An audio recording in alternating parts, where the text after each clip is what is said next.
Place it down.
The council seeks permission to approach the dais. Please prepare, please.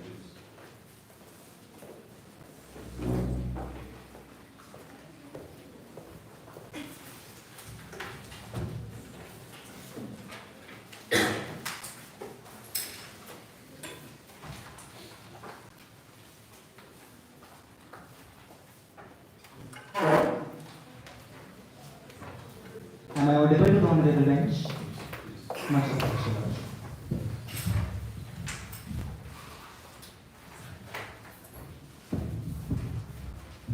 Greetings to the honorable bench. The council acknowledges the gracious presence of the bench. However, for the sake of brevity of the proceedings, seek the kind permission to collectively address the bench as your lordship. Much obliged, your lordship. If it may please your lordship, the next 21 minutes shall be my endeavour to argue before the honourable bench my two main submissions, that is, issue 1 and issue 4, and by co-counsel, in the remaining 22 minutes shall be the issue 2 and issue 3. Your lordships, the council reserves 2 minutes for the rebuttal round. Your lordship, the council is appearing on behalf of the petitioners wherein 3 writ petitions, all filed under Article 32 of the Constitution of India, have been clubbed together by this honourable court. Your lordship, the writ petitions in the order of the filing are: firstly, Salim and another versus State of Uttar Pradesh; secondly, MLAs of Uttar Pradesh Legislative Assembly versus Honourable Deputy Speaker Uttar Pradesh Legislative Assembly; and thirdly, Ravi Ansari versus State of Uttar Pradesh. Your lordship, if the honourable court is well versed with the statement of facts, the council seeks permission to begin with the submissions. Much obliged, your lordship. Your lordship, the Union of India is a federal parliamentary democratic republic governed by its constitution, which delineates the power among 3 organs: 1, the legislature; 2, the executive; and 3rd, the judiciary. Your lordship, furthermore, in the state of Uttar Pradesh, Mr. Salim, a college student and son of a tenant farmer, Mr. Sheikh, participated in protests against the ruling party, allegedly making inflammatory speeches. Your lordship, following these events, an FIR was filed against Salim by a ruling party, Mr. Zach, accusing him of inciting common enmity between the classes. Furthermore, your lordship, under Chief Minister Rohit Kumar's administration, the state government became known for its controversial practice of bulldozer justice, that is, demolishing the properties of persons who were accused of an offence. As per Section 27 of the Uttar Pradesh Urban Planning and Development Act 1973, hereinafter referred to as UPDA 1974. Your lordship, aggrieved by this, Salim and his father petitioned this Honourable Supreme Court, challenging that the demolition as a violation of the fundamental rights. Your Lordship, furthermore, in Uttar Pradesh, political turmoil escalated under Chief Minister Rohit Kumar, whose administration faced dissatisfaction from Tribe B, a minority group in the state. Your Lordship, the Indian Progressive Party, hereinafter referred to as IPP, supported by Samaj political party, held a fragile majority. Your Lordship, amid this growing civil unrest and political instability in the state, the government was forced to undergo a floor test. However, Your Lordship, 40 IPP MLAs defied the party whip due to pressure from their constituencies, causing the government to lose its majority. Your Lordship, the Honorable Deputy Speaker from Tribe A disqualified the dissenting members of Legislative Assembly under the anti-defection law, invoking Article 180 Clause 1 of the Constitution in the Speaker's absence. Your Lordship, despite public objections, the Honorable Speaker refused to overturn the Honorable Deputy Speaker's decision. Your Lordship, herein, the disqualified MLAs subsequently filed a petition challenging the legality of their disqualification and raising critical issues regarding the anti-defection law. Your Lordship, brings me to the last part of the Moot proposition, which, in the wake of escalating unrest, Tribe B accused the ruling Indian Progressive Party of systematic marginalization.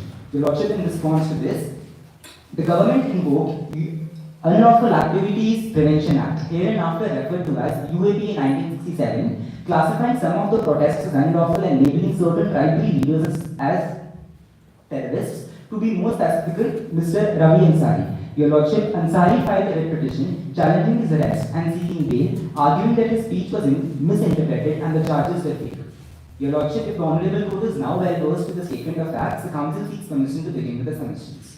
Much acknowledged. Your Lordship, before beginning with the submission, the Council has prepared a compendium for the Honourable Bench. If your Honourable Bench can kindly allow the Council to pass the compendium to the Honourable Bench.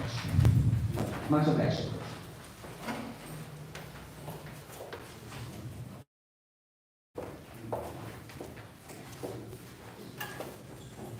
Your Lordship, I will be representing Speaker 1 for the Council of Petitioners.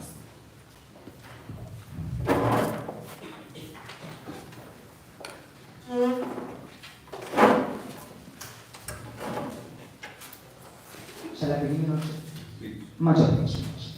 Your Lordship, with regards to the first issue before... Keep a bit distance from the mic because your voice is echoing. Okay. A little distance. Now is it okay, Your Lordship? Your Lordship, with regards to the first issue before the Honourable Court, it is most respectfully submitted that the practice of bulldozer justice implemented by the state government of Uttar Pradesh flagrantly violates the fundamental rights guaranteed under the Constitution of India, and such actions they do represent an unconstitutional exercise of executive power. Your Lordship, I shall contend this issue on 4 major grounds. Firstly, the infringement of fundamental rights. Your Lordship, secondly, the violation of the basic structure of doctrine. Your Lordship, thirdly, I shall deliberate upon the doctrine of public trust and accountability in order to prove that how such actions like bulldozer justice represent an unconstitutional exercise of executive power, and fourthly, that how it abridges Article 300A of the Constitution of India. Your Lordship, I shall contend the issue pertaining to fundamental rights in a threefold manner. Firstly, in relation to Article 14. Secondly, with respect to Article 19, and thirdly, vis-a-vis Article 21. Your Lordship, my arguments pertaining to Article 14 have 2 prongs. Your Lordship, firstly. Your Lordship, the process of demolition, targeting a specific set of individuals involved in protesting against the government, is being carried out by the government arbitrarily, discriminatory and illegally. Your Lordship, their properties have been vandalized by the state government. Your Lordship, such a classification is barred and miserably fails to pass the 2-prong test as laid down by this Honourable Court in the case of State of West Bengal versus Anwar Ali Sarkar. If your Lordships may kindly refer to Annexure A2 of the compendium for the same. Your Lordship, Article 14 employs 2 expressions. Annexure A2 of the compendium, Your Lordship. Your Lordship, Article 14 employs 2 expressions. One, equality before law, and second, equal protection of the laws. Your Lordship, both these expressions are different in content and scope, and equality, the concept of equality does not entail sameness. Henceforth, Your Lordship, in this light, the state is allowed to classify in a manner that is not discriminatory in nature. Furthermore, Your Lordship, the test for whether the improved classification is reasonable or not was laid down by this Honorable Court in the case of State of West Bengal versus Anwar Ali Sarkar. Your Lordship, the test is that the classification must be founded on an intelligible differentia which distinguishes the persons grouped together and others left out of the group. And secondly, there must be a reasonable nexus between the classification and the objectives that are sought to be achieved with the said classification. Your Lordship, if Your Lordships may kindly refer to para 16, page 5 of the Moot proposition.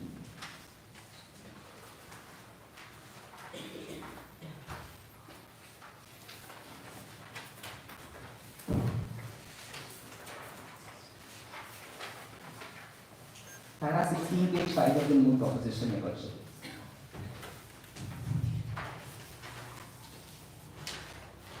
Your Lordship, the last line of the paragraph, it says, they further argue that the house was specifically targeted despite the zonal development plan included other properties as well, pointing to a discriminatory. Your Lordship, Page 5. paragraph 4, page 16, the last line, the part of the paragraph which is on page 5. You may refer your own this memorial.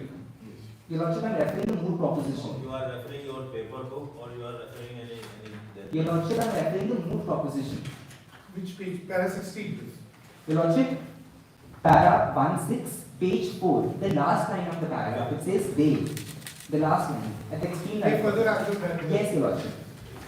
Your Lordship, they further argue.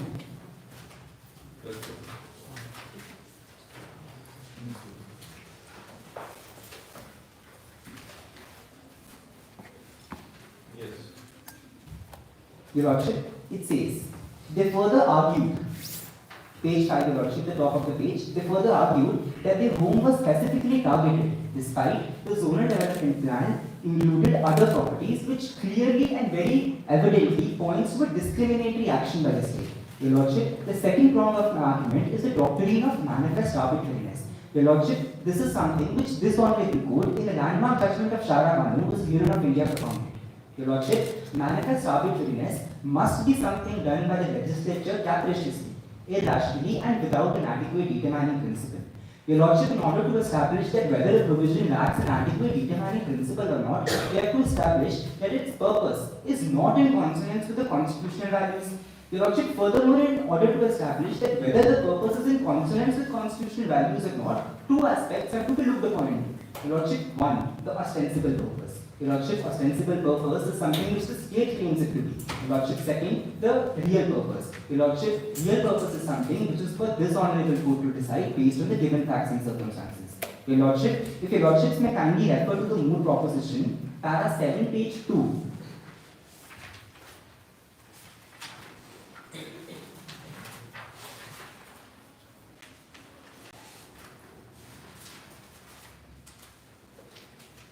Your Lordship, para 7, page 2, it says that the state government of Uttar Pradesh has been actively progressing with its urban development plan and agenda. Your Lordship, the state government has embarked on the preparation of a comprehensive master plan and a zonal development plan for various regions designated within the development area. Your Lordship, this is something which the state claims it to be. This is the ostensible purpose. Now, if Your Lordships may kindly refer to Moot proposition para 11, page 3. You speak out and we'll refer to you. Much obliged, Your Lordship. Your Lordship, it says that from 2023 onwards, bulldozers became a frequent and visible symbol of law enforcement in Uttar Pradesh, deployed to demolish homes and properties, particularly linked to various criminal activities. Your Lordship, in the light of the position of law discussed here and above, and applying all of these legal principles in the given factual matrix, it can be very expressly inferred that the ostensible purpose does not align itself with what the real purpose of the statement is, and hence it is the most respectful submission of the Council that Section 27 purpose is. Just listen. Now, demolition of unauthorized property, Yes, Your Lordship. illegal property, Yes, Your Lordship. encroachment, it is not within the purview of this development plan. Your Lordship, Section 27 of the Uttar Pradesh Urban Planning and Development Act vests with the state government the power to demolish a property which is made in contravention to Section 14 of the said Act. However, Your Lordship, the proviso to Section 27, if the Honorable Bench may kindly refer to section 27 of UPDA, which has been flagged in the compendium, Your Lordships. The proviso to section 27, Your Lordship, it says that, Which way? Your Lordship, the section has been flagged on the upper side of the compendium. Section 27. Reasonable opportunity. Yes, Your Lordship, it says that provided that no such order shall be made unless the owner or the person concerned has been given reasonable opportunity to show cause notice why the order should not be made. Your Lordship, in the present factual matters, there was no such order. Salim was not given a reasonable opportunity to be heard. The owner is not established in the case of an illegal encroachment. Pardon, Your Lordship? How can you assume that Mr. Salim is the owner because apparently the encroachment is illegal? Your Lordship, this is what something the state is contending that the encroachment of was. But it is also the fact sheet. Your Lordship, if Your Lordships may kindly refer to paragraph number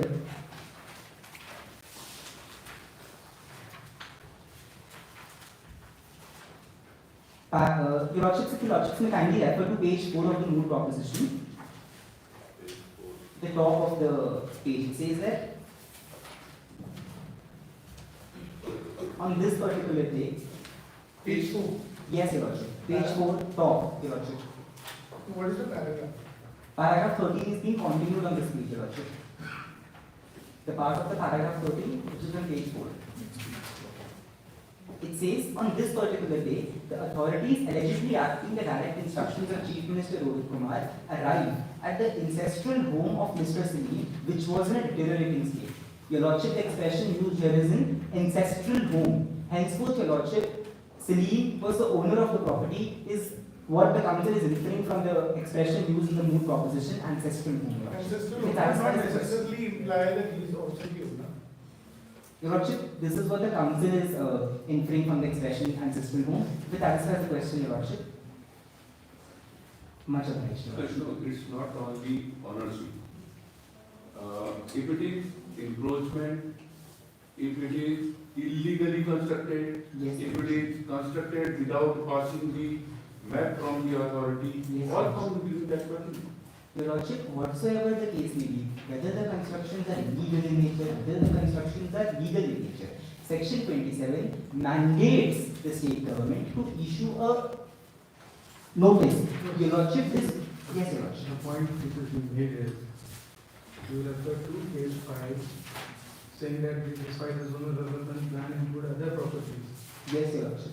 And so there was a kind of, singling out and selected district arbitrariness and all. Yes, Your Lordship. So in itself is a kind of an admission that while I'm part of the same category of properties in the same zone, but instead of having very equitable action, there was selection. Yes, So there is an admission that I am part or my property is of similar nature. yes, Your In Lordship. the same room. Your So Lordship, the what the question is being raised now is, see, there is a very established argument that one must approach the court, one must approach the court with clean hands. yes, Your Lordship. So the question is being asked on the bench is, what is the status of your property? What is your status? Is it on an illegal land? Are you an owner or not an owner? Because what my brother is asking is that the proviso is very specific. It only applies to ownerships. Yes, The Your word Lordship. owner is used. Yes, It is not just not about having a possession or having an ancestral, a house on some vague land. Yes, Your You may Lordship. not be an owner of that land, but you can. So the argument is, what is the status of your ownership? Are you the owner of that land or the property or not? Your Lordship, it is the most humble submission of the council that whatever the case may be, whether the land, whether the property in question is lawful in nature or whether the property in question is an illegal construction, Section 27 mandates the state government to issue a notice. Agreed, Your Lordship. Your Lordship, the notice has to be issued. There is only little time left. We would just concisely brief as to what are your points to say that the demolition was not in conformity with the law. Yes, Your What Lordship. are your points? Your Please briefly Lordship. mention. Yes, Your Lordship. Your Lordship, my first argument is that it severely infringes the fundamental rights. All the three, Article 14, Article 19 and Article 29. Your Lordship, all of these constitutional provisions have to be seen. In this regard, what is the spirit of Article 14 and Article 19? Your Lordship, the spirit of Article 14 and Article 19 and Article 21 together is that all of these articles are all of these constitutional provisions are not isolated silos or watertight compartments, rather they have to be seen as a single fabric wherein Looking into the factual matrix of your case, what points you want to put before the panel, before the jury, that this shows that your fundamental rights enshrined under Article 14 or 19 have been violated? Or what other violation you want to fill in this regard? Your Lordship, apart from the argument related to fundamental rights, what the Council for Petitioners is contending is that the Act of Demolition strictly abridges the doctrine of rule of law and separation of powers, Your Lordship. Your Lordship, to be very concise, Your Lordship, rule of law has three dimensions. One, supremacy of law. Two, equality before law. And thirdly, predominance of a legal spirit. Your Lordship, it is the most humble submission of the Council that rule of law provides a framework to make sure that individuals know, that we know that our property, our lives, our dignity, our liberty will not be taken away from us arbitrarily and abusively, which is exactly what the state government of Uttar Pradesh has showcased, an arbitrary and unjust use of power by breaking the locks of my house. They've entered into my house and without issuance of a notice demolished the property, whatsoever the case may be, whether the properties were illegally constructed or whether. You mean to say that there is a violation of rule of law? Yes, Your Lordship. Principles of rule of law. Yes, Your Lordship. How do you say that? Your Lordship, what the law says is that Section 27, the power of demolition under Section 27 can only be exercised in cases where there is a contravention to Section 14, Your Lordship. If the Lordship can kindly refer to Section 14, Your Lordship. You speak out, because Yes, your sir. time interrupting so many things. Okay, Your Lordship. Your Lordship, Section 24 says that if any property is built against the development plan or the master development plan or the zonal development plan for that matter, the state under 27 can demolish the property. However, Your Lordship, what is very evident from the note. Do you have any idea what are those properties? Is there any specific section of the properties of that sort? Your Lordship, the Moot proposition is silent on this aspect. Suppose there is a property which creates an impediment, illegally constructed, Yes, and creates sir. an impediment in the free flow of the water in a canal or a river. Yes, sir. Or some interruptions in the railway lines and all that. Yes, Your Lordship. Or any public property, illegally constructed. Your Lordship, the On Moot. public places. Your Lordship, to answer the question, the Moot proposition is silent as it does not provide us the list of all those properties. In that case, council presumption is that you are on the enclosed property or illegally occupied, or either you have not passed your tax from the authority. So if the problem is silent, that's why the bulldozer. Is that So far you have not cleared what is your status as far as this property is concerned, and my group that I also asked you. Your Lordship, as far as the contention of the Council is concerned, what we are arguing is that our petition. Mr. Council, Yes, Your Lordship. only a few minutes are left. So you just avail this opportunity to put forth your contention briefly. What are the violations? What you want to say to the community that these are my. Much This obliged. is not require time and again Article 14, Article 19, Much obliged, Section Your Lordship. 14 and Section 27 of UPDA and all that. Yes, Your There Lordship. is much is. Yes, Your Lordship. Your Lordship, to conclude my arguments pertaining to the first issue, I contend that firstly, as contended, it infringes fundamental rights. Secondly, it abridges the doctrine of rule of law. What is the Thirdly, fundamental right? Your Lordship, Article 14, Article 19 and Article 21, the right to life and personal liberty of Salim has been. You said Article 19. Yes, freedom sir. of speech and expression. Yes, Your So Lordship. it violated in demolition this. Your Lordship, the Supreme Court in the landmark judgment of Chineli Singh and others held that right to shelter is not only a part of Article 21, rather is a facet of Article 91A, and this is from where the Council is flowing that right to shelter of Salim has also been violated. From this, Article 91A comes into picture, Your Lordship. Your Lordship, moving further with my arguments, it is the most humble submission that Article 300A, that is the right to property of Salim, has also been curtailed. Your Lordship, If the Honorable Court is satisfied with the submissions pertaining to issue 1, now I move to the fourth issue for contentions. Much obliged, Your Lordship. Your Lordship, issue number 4, Your Lordship. I shall be dealing with the first and the fourth issue, and my co-counsel shall deal with issue 2 and issue 3. Memorial, Your Lordship. Your Lordship, it is on page number 48 of the memorial, Your Lordship. Issue 4. Your Lordship, with respect to the fourth issue before the Honorable Court, it is most humbly and page 48.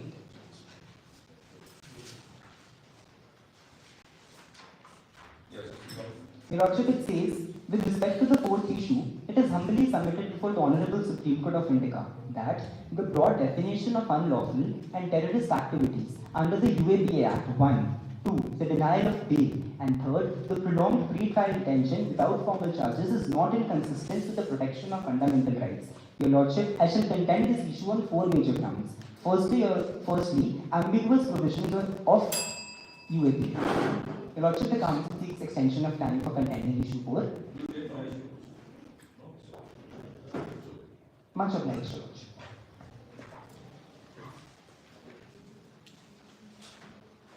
Your Lordship, the Council seeks the kind permission of the Honorable Bench to invite my co-counsel for dealing with issue 2 and issue 3. Much obliged, Your Lordship. The Council seeks permission of the Honorable Court to use status.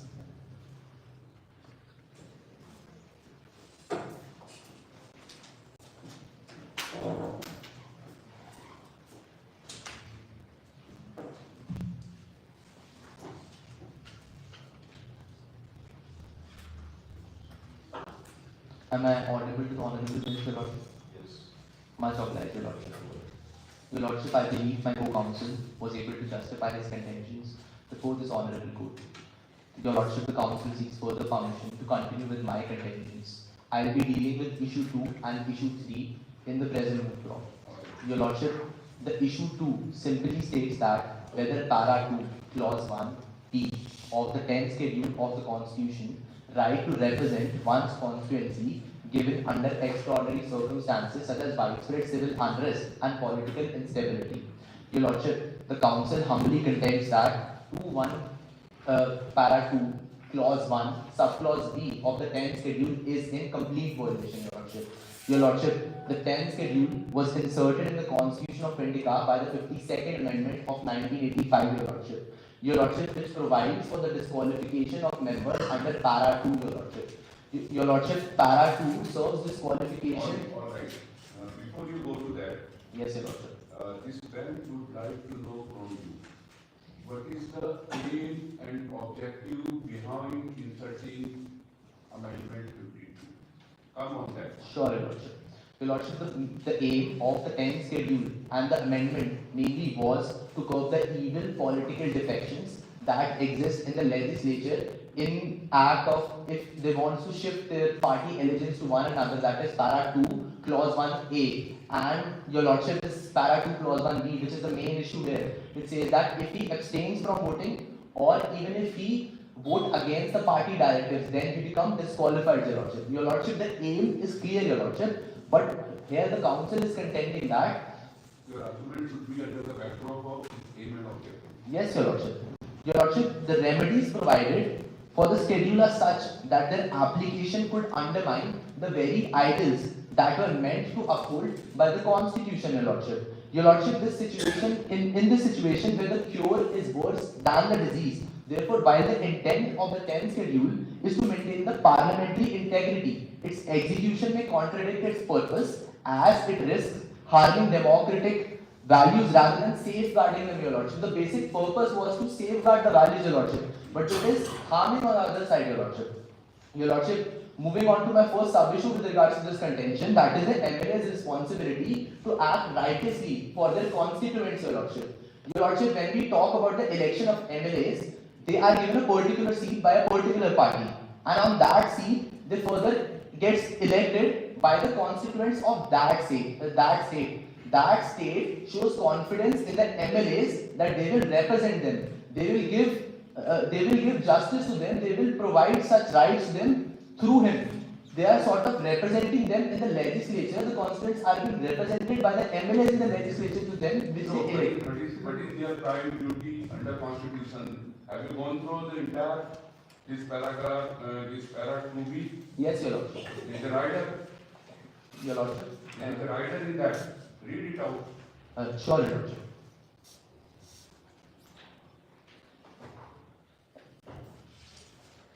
Your Lordship, para 2b says that if he votes or abstains from voting in such house, contrary to any directions issued by the political party to which he belongs, or by any person or authority authorized by it in this behalf, without obtaining in either case the prior permission of such political party. Have you obtained the permission? Your Lordship, we have not obtained the permission. I accept it, but there is very good reason to that, Your Lordship. Your Lordship, there is a very good reason to justifying that the present condition of the state, the present political defections, present political instability of the state is such that if we... Yes, Your Lordship. I seek your opinion on this. Yes, Your Lordship. See, while the individual MLAs Yes, Your Lordship. represent a constitution, a constituency, Yes, Your Lordship. but the fact remains is, when people vote, Yes, Your Lordship. people don't vote because individual MLAs per se, or the people who are fighting elections, Yes, Your Lordship. they per se do not come with any manifesto of their own. Yes. So they are seeking vote Yes, Your on Lordship. a party manifesto. Yes, Your Lordship. And so the provisions which you are referring to and we are building an argument is basically does linking to the party manifesto Yes, or sir. to the party dicta Yes, Your Lordship. violates an individual MLA's right to serve his constituency. Yes, Your The Lordship. point I am trying to get an answer from you is, when you have seeked vote from the constituency based Yes, on a manifesto which was a collective manifesto of the Yes, party, Your Lordship. what gives you a right to go against the whip of the same party based on whom you got the votes of the people in the constituency? Your Lordship, the Council understands the concern and seeks permission to answer. Yeah, much obliged, Your Lordship. Your Lordship, Council's simple contention here is that Council agrees with the Honourable, Your Lordship agrees. I agree to your point that it is not solely because they are being elected at the stamp of the party itself. But when we talk about what the Constitution says, that we the people of India, the basic preamble of the Constitution says that for this Constitution, the Constitution is made for the people and it should act for the people for their betterment. So, Your Lordship, the MLA's primary responsibility, if we think over it, should be representing the constituents. Did these MLA go back for some kind of referendum in their constituency, asking them what we should do? No, Your Lordship, in the present fact sheet is simply stated there exists two tribes. Whose call was that? Your Lordship, it was the call of MLAs, but it was with regard to Based on what kind of referendum? What kind of? Yes. I'll come to that point, Your Lordship. Your Lordship, simply stating, in this state, there is such situation that political instability is there. Party is under a tyranny, a leader that is not listening to other side, Your Lordship. And secondly, the state condition is such that these members who were being the member of the party abstained from voting because it is for the betterment of their constituents, Your Lordship. We consider that the constituents elected them on the party stamp. But what will happen when there is injustice done to them, Your Lordship? There are two tribes in the present matter, Tribe B, and Tribe B is not the majority party, which is Tribe A main members of Tribe A are of majority party, and Tribe A is the majority tribe here. They are doing only things that is for the betterment of Tribe A itself, and Tribe B is not taking care of, Your Lordship. And these MLAs representing them have the duty to represent them, and what they do is abstain from voting in the floor test, which resulted in falling of the government, which is betterment. Yes. You say that they are representing them. Yes, Your Lordship. They are 40 MLAs. Yes, Your Lordship. Right? Yes, Your Lordship. So, do you think only one tribe have voted them, or they are responsible for the whole? Are they responsible for national interest also? Your Lordship, when we No, once we have elected you, yes, Your when Lordship. the people have elected you, Yes, Your Lordship. under a symbol, Yes, Your have you resigned and gone? Your Lordship, simply stating that if we have resigned, We have not simply we have not the party. You are not resigned. Yes, we have not resigned. I accept it. But if we have resigned, then in that situation, we were not able to take care of them.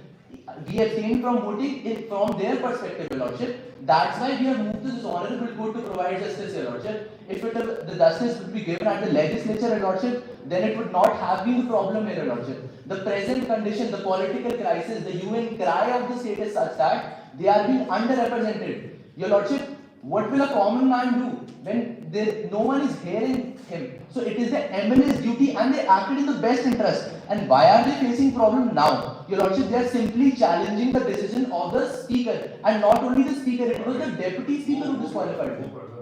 Yes, much obliged, Your Lordship. Your Lordship, there is also violation of the Constitution basic feature of parliamentary democracy. Your Lordship, if you may please refer to the case of S.R. Chaudhary versus State of Punjab. How do you define basic feature? Your Lordship, with reference to this, this is the judgment that is council is contending. I would like to know your concept, your clarity about the basic No feature worries. of constitution. Yes, Your Lordship. Sure, Your Lordship. Your Lordship, simply stating that there is two aspects to it. The basic feature of the Constitution says that fundamental rights should not be violated. Basic feature of the Constitution says that everyone is to be represented. Basic feature says that the preamble is a part of basic feature. So everything caters for the need of the people itself. It is the institution of democracy itself states that basic feature is in line with that. And coming to the test, that is representation of people. MLAs doing in the best interest of people is their representation, Your Lordship, here. And second, the accountability of Council of Ministers to the legislature. If the MLAs cannot vote according to their consonants, how are they accountable to the legislature that is representing the people? This court has given ruling in series of cases. Yes, Your What Lordship. is basic structure which fundamentally is violated under Yes, Your Lordship. basic structure. Yes, Your Lordship. So in your case, Yes, Your Lordship. just apply any of the ruling and Yes, Your Lordship, we can. Digressing from the main point. Yes, Your Lordship. The issue is, you are mandate. Yes, Your Lordship. There is a paragraph 2(1)(b). Yes, Your Lordship. The 10th schedule of the Constitution. Yes, Your Lordship. You can resist from this case. Sorry. So, violates right to represent one's constituency. So, have you figured out what are the rights of an MLA to represent one's constituency? Have you figured out that? So the Have you listed down? Any Is it legal written somewhere in the constitution or some other place? What is the right of an MLA to represent one constituency? That is point one. Point two is something which is already made through the parliament, which is integral to the constitution. We are challenging that provision. So when we are challenging that provision, then equally meaningful and equally weighted. The point I am again making, you are trying to justify an individual's action. In this case, it's honorable MLAs. You are trying to justify an individual action by saying that it is for the benefit of the citizen of that constituency. Constituency. Yes. There is no link. He has not gone back to that. He fought an election on a party symbol. People voted to him on that party symbol. Yes. Now he is going against that party. Yes, sir. Who knows the constituent, the citizen, the voters might say it was, we don't want you now.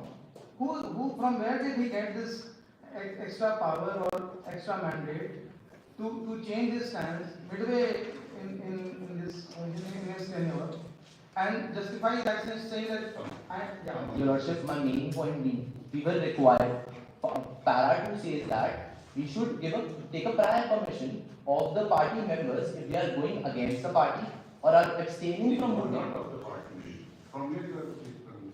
Yeah, permission from the head of the party. It's not about permission. It says if you go against it, it becomes a reason for disqualification. Your Lordship, but the clause, but para 2b also says that the permission. Okay, Mr. Constable, go ahead. What are your further contentions in this regard? Thank you, Your Lordship. Your Lordship, the next submission with regards to this is that the parliamentary privileges are also being violated. Your Lordship, there is a right of the parliamentarians to speak and present their conscience voting, to present their own decision under Article 105 and under Article 94 in the state legislative assembly, Your Lordship. 94? 194, Your Lordship, Article 194. Your Lordship, the Council, Your Lordship, there is one more contention with respect to that. Your Lordship, para 21B simply states that the party can issue any directions. Your Lordship, this any direction terminology in itself is very expansive. Your Lordship, the Council humbly contends that this Honourable Court should define that word any direction to simply stating any directions for the betterment of the constituents. Any direction which is not against the Constitution itself, Your Lordship. It is a basic fund. Can you say the direction will be against the Constitution? Your Lordship, when there are infringement of fundamental rights, Your Lordship, how are they not against the fundamental rights, against the infringement of Constitution, Your Lordship? Will you clarify to this court the fundamental right of a person and fundamental right of a society, Yes, sir. which will prevail and which should prevail? Your Lordship, obviously the betterment for the society has to be taken care of. But Your Lordship, when we consider, it is not. When you talk about the societal interest, Yes, sir. and individual Yes, interest, sir. then what is your standpoint on these four steps? Your Lordship, my simple standpoint is this: if there have been only one or two people, if there have been minor only 10 to 20% people that were there, but Your Lordship, there is considerable amount of people involved in this matter. Your Lordship, how can we say that we only treat the majority because they are? My query is, there are two concepts. One is individual interest. Yes, Your Lordship. Societal. Yes, Your Lordship. So, what does the law say, the rule of law? What does it Your Lordship, the societal interest shall be. The law simply states that, yeah, I'm sure, Your Lordship, it is a societal interest that. And it will be clear in the next session. Okay, Your Lordship. Your Lordship, the next, the Council, regards to any direction, Your Lordship, the Council presents an authority before this Honourable Court. Your Lordship, it simply states that the case is Prakash Singh Badal versus Union of India. Your Lordship, this simply states that any direction is literally to be construed, then it would make the people's representative of only political parties' representatives, which decides he is not. Your Lordship, the member would virtually lose his identity and would become a rubber stamp in the hands of his political party, Your Lordship. Your Lordship, it also further states that the interpretation of this provision would cost it its constitutionality, for it the sense would become destructive of democracy, parliamentary which is the basic feature of the Constitution. Furthermore, it's a tried law that when giving a narrow meaning and reading down the provision can save it from vice of unconstitutionality, the court should read it down particular when it brings the provision in line with the above legislative intent, Your Lordship. Your Lordship, the legislative intent is just to take care of everyone. It should be go in line with every person of the constituents of the All right. You're talking about the legislative intent. Yes, Your Lordship. What is the legislative intent Yes, Your Lordship. behind section 2 of schedule 10? Come on then. So, How can you forget one intent, one side, which is the intent of the framer, yes, Your Lordship. and other one you can argue on the Your Lordship, the Council simply states that para to one may be right with respect to the party there, but Your Lordship, there are. We are talking, this court want to know about the legislative intent Yeah, behind framing this. Your Lordship, the basic legislative intent was to curb the evil political defections, but Your Lordship, in the present case, there is no evil political defection, there is no malified defection here, Your Lordship. It is just simply stating that we are doing what is right for our constituents, Your Lordship. Your Lordship, simply stating that if we talk about with respect to para 2B, if para 2B was such that it states that everyone should be taken care of any direction, such a terminology that party can do anything, they can issue any directions, they will say that we are approaching this law because there is the majority in the state legislature that law shall prevail, Your Lordship. Then what is your stand in the verdict of the Apex Court? Yes, sir. The Rose case You- regarding harmonizing parliamentary business. The Council, moving on to the next contention with regards to this issue only, that is the Speaker's authority to disqualify members under para 6 and the defection under Part 2 and the 10th schedule. It is simply stated that Para 6 gives authority to only the Speaker of the Legislative Assembly to disqualify the members. It is simply stating that it is the Speaker's authority to disqualify the members and not anyone else. Your Lordship, in the present fact sheet, as we know, there is a ideological difference between the Speaker and the Deputy Speaker here. Deputy Speaker is representing tribe A, that is the majority tribe, and Speaker is from tribe B. So it was not the Speaker that disqualified the members, Your Lordship. It was the Deputy Speaker, and when the Speaker was absent, acting under the authority, under the Constitution, Article 180, Your Lordship, the procedure was such that no notice was served to us. It was done in a swift manner. It was done in an arbitrary manner that what is the duty of Deputy Speaker? Your Lordship, in absence of Speaker. to preside. And it clearly mentioned in that. Yes, yes. 182 onward. The council understands the concern, Your Lordship. That's right, you speak it out. Yes, Your Lordship. Your Lordship, simply stating, Speaker's authority is, he has the similar standing to that of the Speaker, but only when, Your Lordship, when the Speaker is not there, that is he absent there, or whether the Speaker has not been elected. These are the only circumstances when already we are saying that the Deputy Speaker and Speaker are at par, but it has this provision is simply stated, if we talk about the legislative intent, this provision is simply empowered. Para 6 of the 10th schedule has empowered only the Speaker. If they would have empowered the Deputy Speaker to disqualify the MLAs, then it would be justly right, but there is nowhere stated that Deputy Speaker is... Deputy Speaker is authorized to act in the absence of Speaker in the session. Yes, Your Lordship. So what else you want? Your Lordship, we want that. So, I agree to the point, just for the sake of it, if I say that Deputy Speaker is given the power to disqualify the members, now provide me with a particular time frame, provide me with a notice so that I can fight my case before the parliamentarians itself, Your Lordship. My brother is asking us what is your objection? Your Lordship, my Act of replacement. simple simple objection is that Speaker was absent, and when the Speaker was absent, When Speaker is absent, then that what happens? yeah, Your Lordship, I'll tell you the exact things what happened. Just give me 30 seconds, Your Lordship. I just need to have the fact sheet, Your Lordship.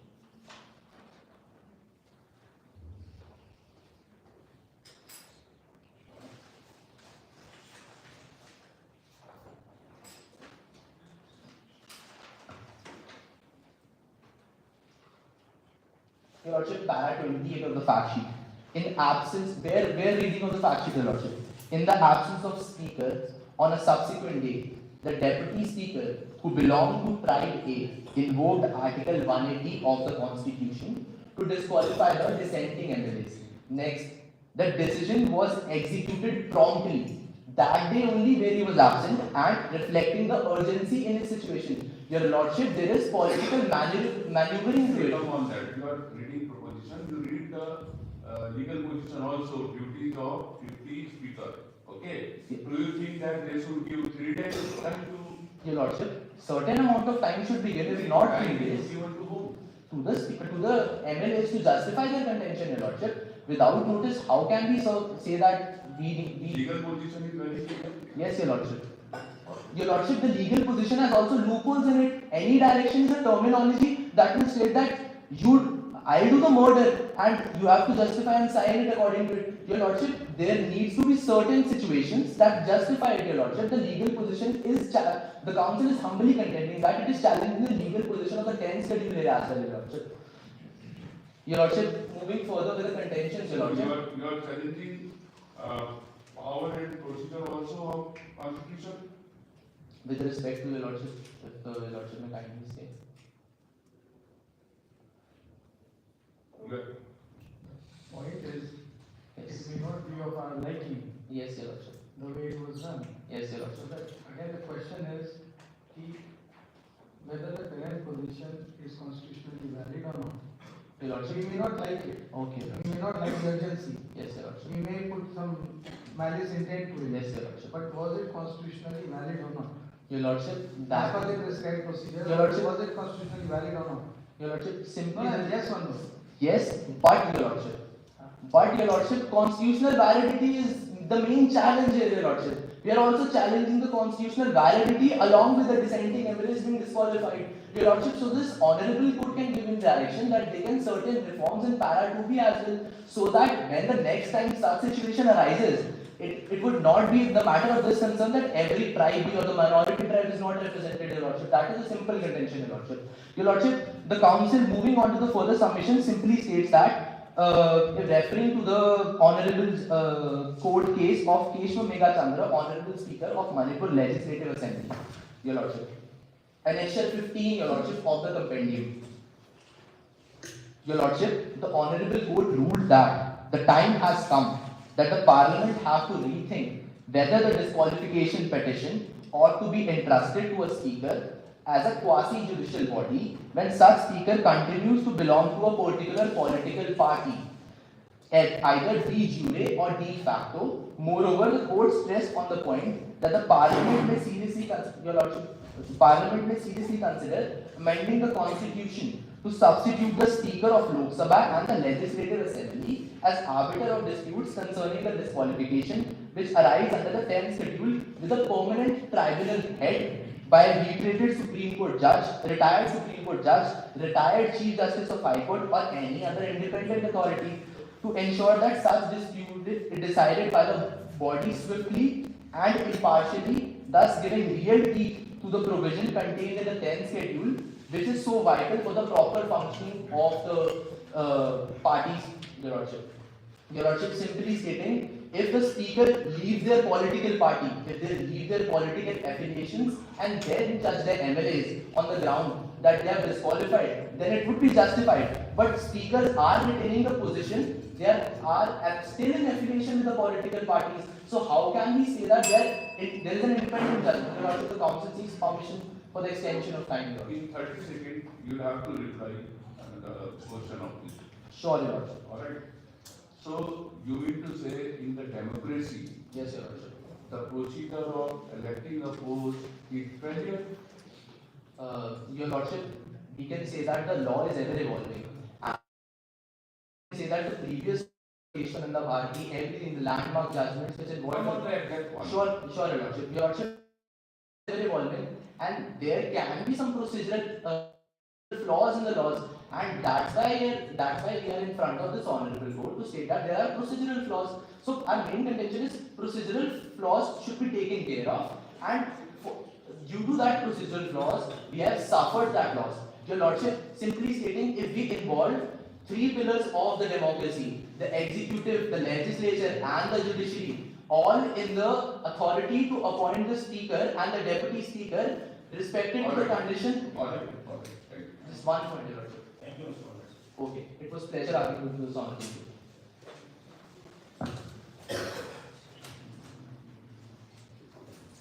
Your Lordship, the Council humbly seeks the permission of the court to stay the prayer. With respect to your prayer, Mr. Council, Yes, Your Lordship. you will be reading it now. Yes, Your Lordship. I have not been able to find even a single relief in your prayer. You just made statements and there is no relief that you are saying. Your Lordship, simple contentions of the council was such They are that. not part of the prayer.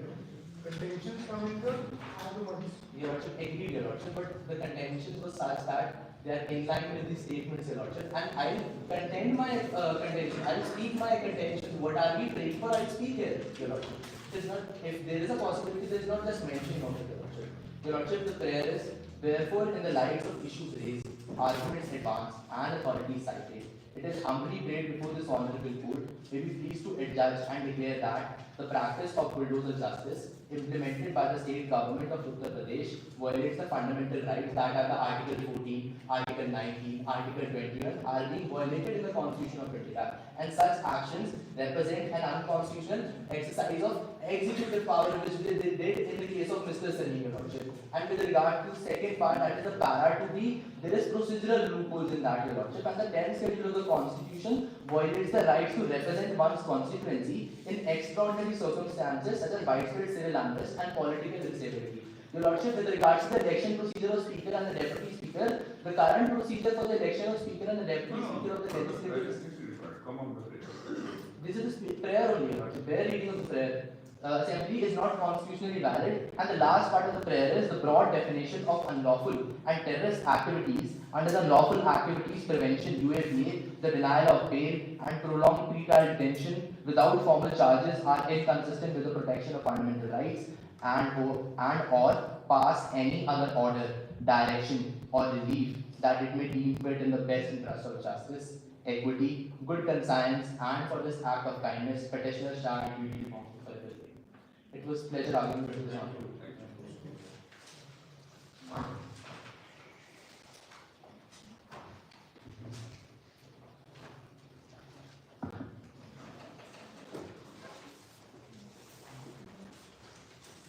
The council seeks permission to oppose the act. Please come.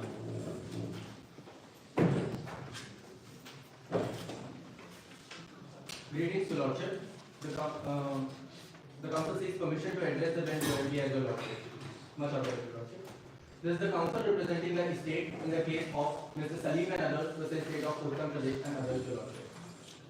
As your Lordships are already well versed with the facts, so the council will proceed with the argument. Please go. Much obliged, Lordship.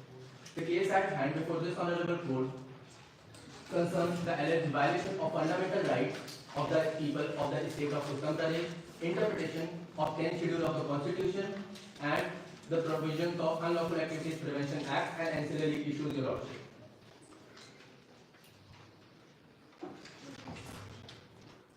There are 4 legal issues framed in this present case, Your Lordship, where I will be dealing with issue number 1 and 2, and the issue number 3 and 4 will be dealt with my co-counsel, Your Lordship. I firmly believe that by the end of my arguments, Your Lordship will be persuaded to concur with the cause of the respondents, Your Lordship.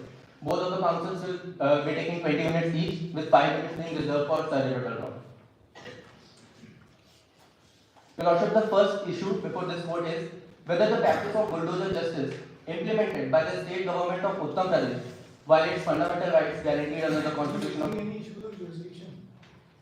No. Not talking about. Lordship, there has no been a separate issue framed for the jurisdiction. Are you raising any issue of jurisdiction? No, Lordship. Violate fundamental rights guaranteed under the Constitution of India, and whether such actions represent an unconstitutional exercise of executive power. It is most humbly submitted before this bench, Your Lordship. The state respectfully submits that the measures that are being referred to as bulldozer justice are necessary administrative actions aimed at maintaining public order, addressing illegal encroachments, and restoring the rule of law. These measures are implemented to safeguard the public interest and to ensure, Your Lordship. The allegations of unconstitutional conduct are unfounded and are based on mischaracterization of legitimate state action. The actions of the state of Uttar Pradesh, including the demolition of the illegal structures, Your Lordship, such as the one owned by Mr. Salim in this case, are consistent with the principle enshrined in the Constitution of India and are in furtherance of rule of law. Your Lordship, the demolition was carried out strictly in the accordance of the provisions of the Urban Planning and Development Act of 1973 as a part of larger urban development agenda under the Zonal Development Plan. The classification of illegal structure and the removal public purpose and satisfies the test of reasonable Just practice. Council, first you clarify. Are Yes, Your Lordship. you pursuing concept and whether it is followed by your government or not? Your Lordship, due process of law says that whenever a state action has been taken, the process has to be reasonably followed. Your Lordship, the process has been followed in this case. What is reasonable? What is the criteria of reasonableness? Your Lordship, as far as I have conceived it, as far as the state conceives it, it should not be arbitrary or infringing on other person's fundamental rights in an arbitrary manner. What are the principles then in this regard of natural justice? Your Lordship, I have framed the issue. I will be dealing with first. I will be pointing out before this court how the actions have not violated any fundamental rights or the natural justice. As the natural justice, your Lordship may come on page number 19 of my written submission, Your Lordship. No, my point really is what are the principles of natural justice? Your Lordship, principles of natural justice say that there has to be opportunity afforded to the person against whom the action has been taken. Opportunity to the person. That's what I am clarifying, Your Lordship. The Your lordship might come on, may come on page para position. There has been donor plan. Lordship, there has been donor plans made out. The notice is the thing. Please do not take us travel to donor plans. Indeed, your lordship, indeed.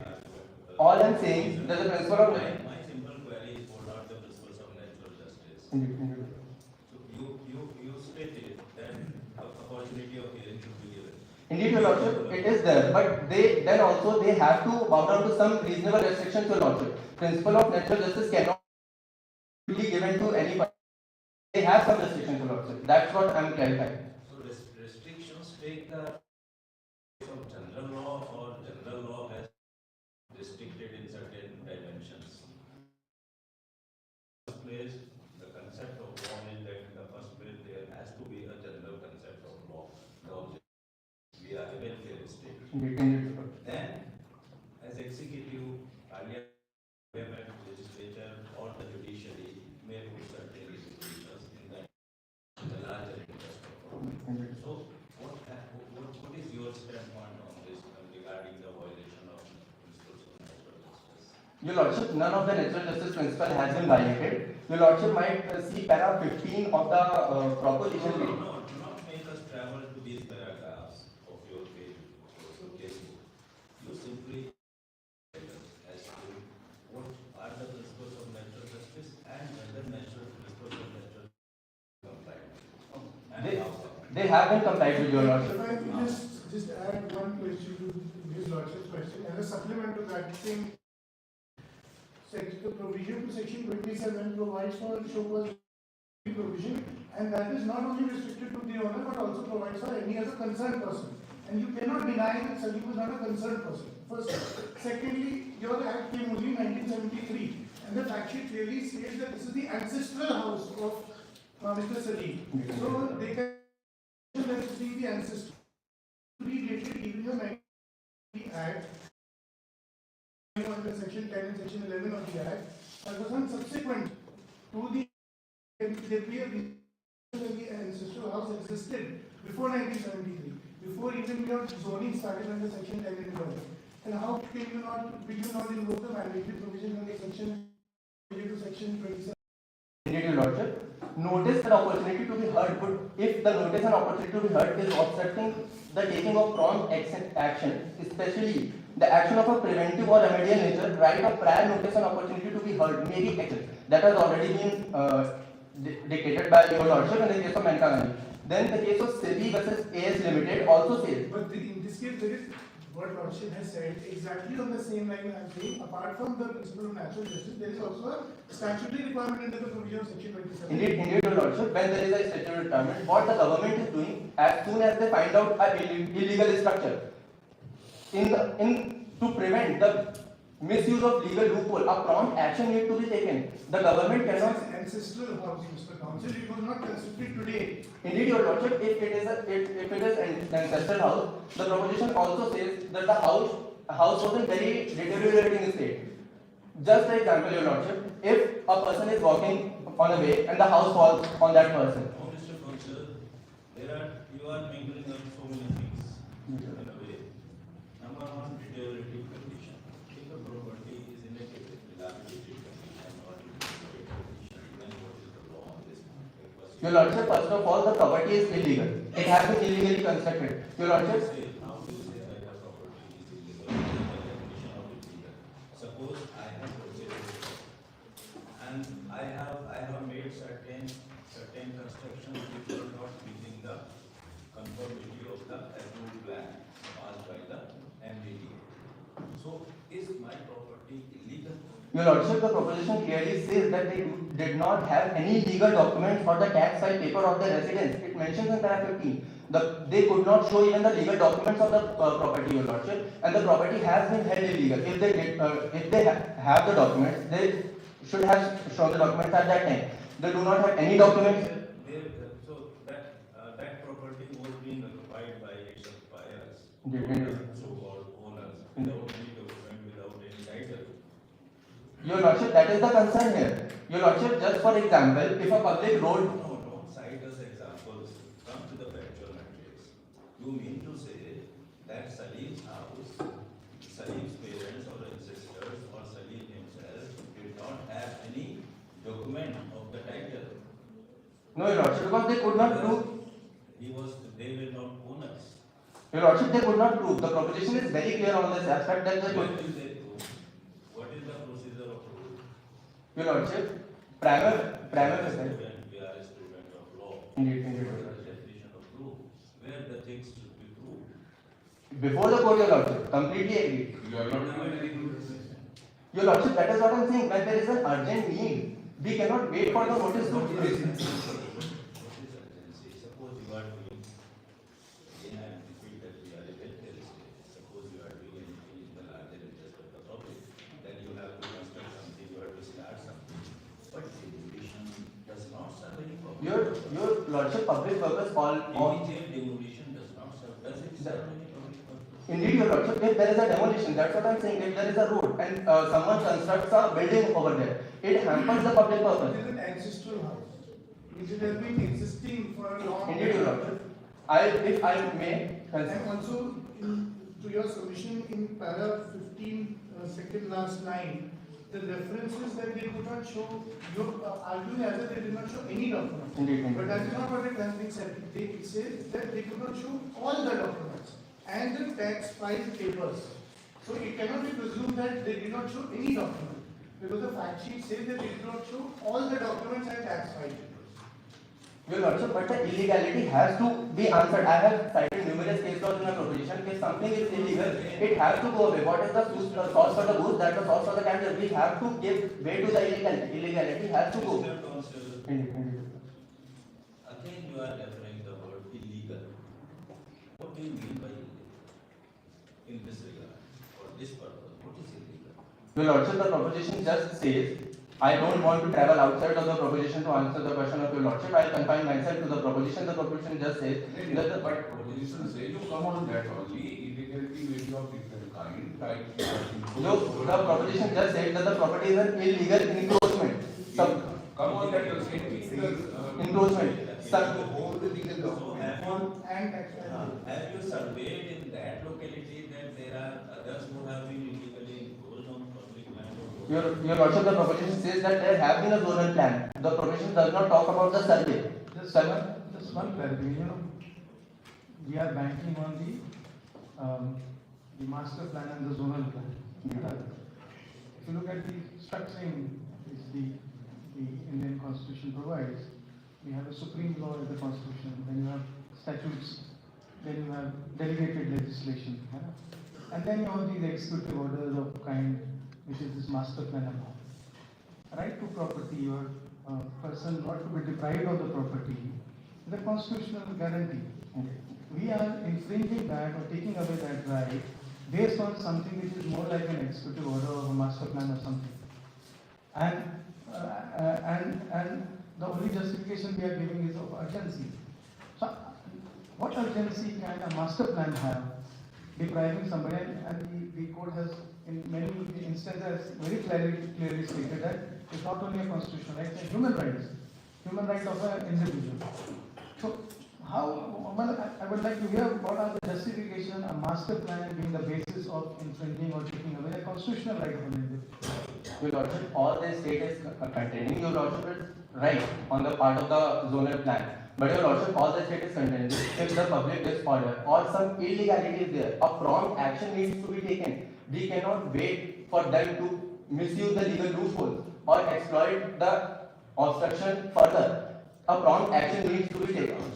You are again using some very confusing words. Illegal, prompt action. What do you mean by prompt action? Suppose I have made some illegal construction. So if you will not demolish it today, some public interest will be paradise. Your Lordship, but the state cannot also wait for the the state cannot be a moot spectator, Your Lordship, to the illegality. Nothing to be as good spectator. Suppose today action is not taken. So public interest will be jeopardized. Indeed, Your Lordship, indeed. In one day, public interest will be jeopardized. If suppose there is a say a particular house in a locality, there are lakhs and lakhs of houses, there is one single house. If this is not demolished, can you say that the public interest or larger public interest for that matter will be? This is not about the one house, Your Lordship. The plan has already been in action. This is one house. This is one of the many illegal houses and obstructions. Surveyed all the houses in that locality. No, Lordship, the proposition is very silent on this matter. See, also, with your argument, using new word, you are inviting series of questions. Okay, come on the point, because you have limited time, you have to argue one more. You made a submission that these are my points. Your Lordship, the only submission I have that the action that they are terming is that bulldozer justice is an administrative action and it does not infringe any fundamental right. Your Lordship, even in Olga Terrace on page number 19 of my written submission you will find, even in Olga Terrace the court says, the court recognizes that while the right to shelter is a fundamental right, it cannot be used. All the telling is right to livelihood. Right to shelter, Something else. right to shelter was recognized as a part of Article 21, Your Lordship, Olga Terrace. But the court goes on to say that it. Mr. Counsel, even pavement dwellers in Olga Terrace case were given the fundamental right to. Indeed, Your Lordship, but the case goes on to say that it cannot be used to justify encroachment or violations of statutory provisions. The demolition of Mr. Salim's property being unauthorized does not constitute violation of Article 21. Furthermore, the action aligns with the state's duty to promote public welfare and uphold urban planning objectives. Your Lordship, the case of Radhikal Chowk Vyapari Sangh at page number 19 clearly notes that an encroacher has no right whatsoever to put forth a claim that he has the protection of Article 21 or for that respect any fundamental right, Your Lordship. Similarly, Mr. Salim says the property acquired or constructed unlawfully cannot be shielded under the guise of the right to life and personal liberty. The state's duty to enforce the law supersedes any individual claim based on the encroachment. Your Lordship, other the case of Deepak Kumar Mukherjee versus Kolkata Municipal Corporation on the same page notes that illegal and unauthorized construction of buildings and other structures not only violate the municipal laws and the concept of planned development of that particular area, but also affect various fundamental and constitutional rights of other persons also. Your Lordship, seeking protection under fundamental rights while being complicit in such violation reflects bad faith and undermines the principle that one must approach the court with honesty and integrity, Your Lordship. Courts are not meant to shield You are individuals. claiming Article 47 also, just render. Your Lordship, Article 47 is a part of directive principles which clearly says that state has a duty to protect the rights of the people and That's what you are claiming. yes, Your Lordship. So in what way the rights of the people are being protected over here? Your Lordship, by removing the illegal encroachment, that's what I am stating just right now, that it reflects bad faith and undermines the principle that one must approach the court with honesty and integrity. Courts are not meant to shield individuals who exploit legal processes to legitimize their unlawful actions. The case of S.P. Chandralaya Naidu clearly notes that the court of law are meant for imparting justice between the two parties. One who comes to the court must come with a clean hand. Here it is not the case, Your Lordship. They have an illegal structure. Your Lordship, Why are you again confusing the matter? That the litigant should come to the court with clean hands. You have not provided him opportunity to go to the court. So what is the question to go to the court with clean hands? Your Lordship, You have not given him the opportunity to approach the court to have a recourse to the law.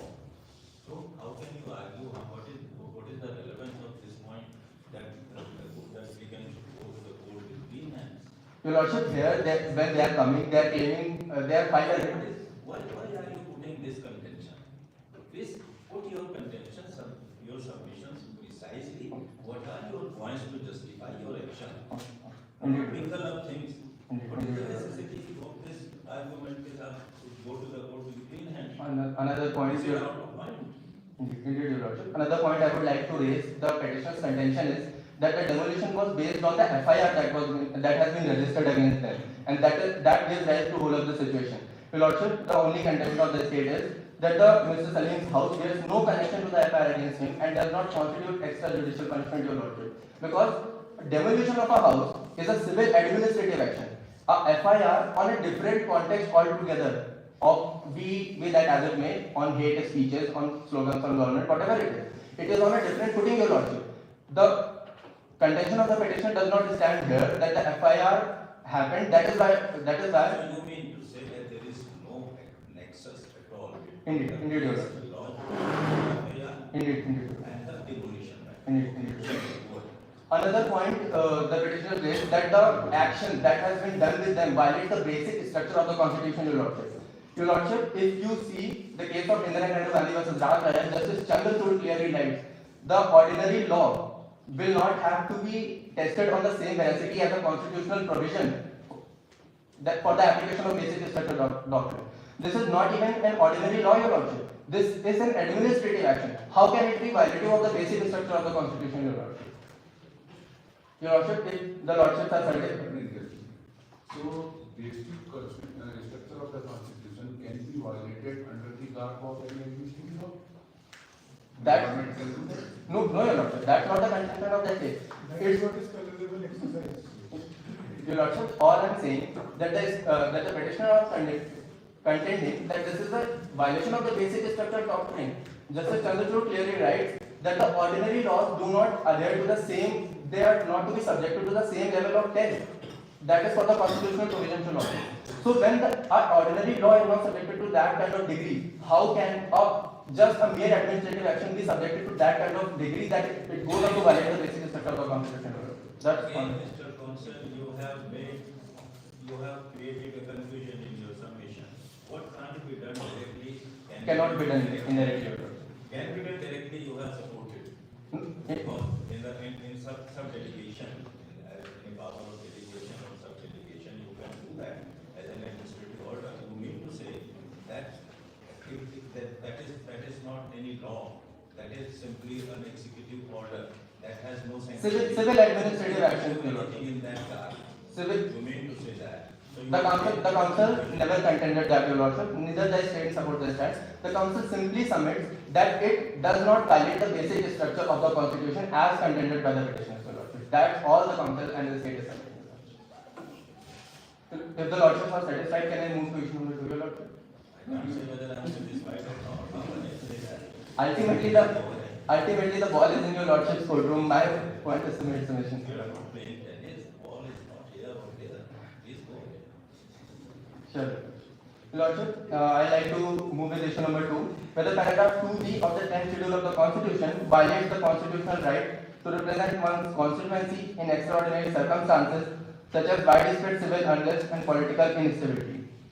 It is submitted before this honorable court that paragraph 2(1)(b) of the 10th schedule of the Constitution does not violate the constitutional right to represent one's constituency in extraordinary circumstances. The paragraph talks about the disqualification of the members who abstain from voting or vote contrary to an election issued by the political party to which they belong. The paragraph is in consonance with the object of the anti-defection law, your lordship, the validity of which has already been upheld in Kyoto. Your lordship, this is the point of maintainability of this issue I would like to raise. Your lordship, in Kyoto, a 5-judge bench of the Supreme Court has already upheld the 52nd Amendment and the anti-defection law. On what ground constitutional validity was upheld in Kyoto's case?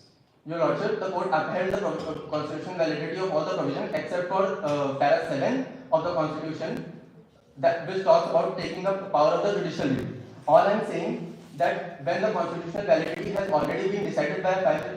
What ground the Honorable Apex Court has stated in constitutionally ruling that this amendment at 1952 amendment that is valid. What was the ground? Your lordship, the court notes that the object of the anti-defection law is to cure the defection and the process of defection and whatever comes with it. When a person defects from his political party, it creates. The court only refer to the object of the act, that the object of the code of act is rule to see what the object. The object is to curb the practice of defection, and on that point it upheld the constitutional validity. All I am saying for the maintainability of this issue is it has been already decided by a 5-judge bench of this court, your lordship, and a review of that case cannot be taken through a writ jurisdiction, your lordship. If the petitioner want the validity of provision paragraph 21B, they can file a review petition of the Kyoto Protocol. They are free to do so, but they cannot do so through a writ jurisdiction. Your Lordship, Justice Nariman clearly writes in National Lawyers Campaign for Judicial Transparency and Reforms case that Article 32 petition does not lie against the judgment of a Supreme Court, Your Lordship. So, allowing this, the testing of constitutional validity of this section is indirectly taking review of the Kyoto Protocol case, Your Lordship, which is clearly a 5-year dictum, Your Lordship. Your Lordship, can I just take 30 seconds to read out the paragraph?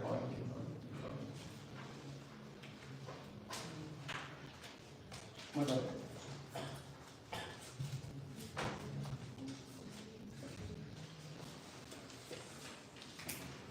counsel for the respondent seeks the permission. Much obliged, Your Lordship. The counsel seeks permission to address the bench jointly as Your Lordship. Your Lordships, today I will be dealing with issue 3 and 4. Now starting with issue 3, it says that whether the correct procedure for the election of Speaker and Deputy Speaker of Legislative Assembly is constitutionally valid or not. So I will be dealing with this issue in twofold mechanism. Firstly, I will be demonstrating how this is constitutionally valid and follows the democratic principles, and as well as then I will be dealing with how it is in consonance with fundamental rights, principles of natural justice and all. So firstly, coming to the constitutionality of this particular issue, the election-based process of the Speaker and the Deputy Speaker is fundamental to the democracy of a country like India, as it derives its authority directly from the Article 178 of the Constitution. Now, coming to page 35 of our written submission, we have clearly mentioned the words of 178. It says that every legislative assembly of a state shall choose 2 members as Speaker and Deputy Speaker. So we want to establish there is a special use of the word shall. The word shall here demonstrate the intent of the framers that they wanted to make this process a mandatory process, so as to collectively represent the will of the House. The Speaker and the Deputy Speaker are the representatives of the House itself in the sense that they represent the will of the House, and this process is the same process which selects these 2 particular individuals from the House. Now coming to the case of R.S. Nayak, in this case it was clearly stated that the process is a cornerstone in a democratic practice, and it ensures that the Speaker... The question here is, and that's what is raised by the petitioner, Yes, sir. that the process of this election, when the both are from representing the majority party in the assembly Yes, or sir. in the parliament, whatever may be the case, so that is not, that is against the natural justice given. That is what you established with the fact that, because if this provision have been challenged. Yes, okay, Lordship. you Very have well. to establish that even if a person is elected as a speaker or deputy speaker from the ruling party, then how are you going to say that it is fair practice over there? First of all, Your Lordship, there has been no mention as to the... first of all, there has been an assumption that the ruling party itself will always choose the Speaker and Deputy Speaker. First of all, in our case only, the Speaker is not the member of the ruling party. That goes on to say that there will always not be the case that the ruling party chooses a Speaker and wants to make the Speaker their puppet. Who will come in democracy? Who has the number one? Yes, Your Lordship, Who will come in democracy? If election is done for the speaker, so will it come from the majority party or minority? Your Lordship, when we are talking about majority in this case, it is about talking about the numbers in the House itself. It does not talk about the ruling party. I understand where the contention comes from, but it goes on to say, like in our case as well, that the Speaker is not the person from ruling party. It goes on to say that if the Speaker is not from the ruling party, that does mean that if he was elected apart from the choice of the ruling party, that this upholds the mechanism that is still there in place. If he does not belong to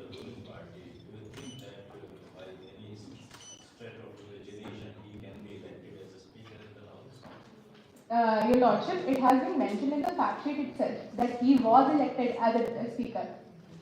And here I am talking about the case of RS. Then what is constitutional morality in this regard? Yes, Your Lordship, could you clarify that, please? In what regard? To clarify, you have to clarify what is No, constitutional. could you please clarify a question in this regard, please? In this regard, I am talking about the election, the constitutional validity of the election of the speaker. Yes, Your Lordship. For their elections.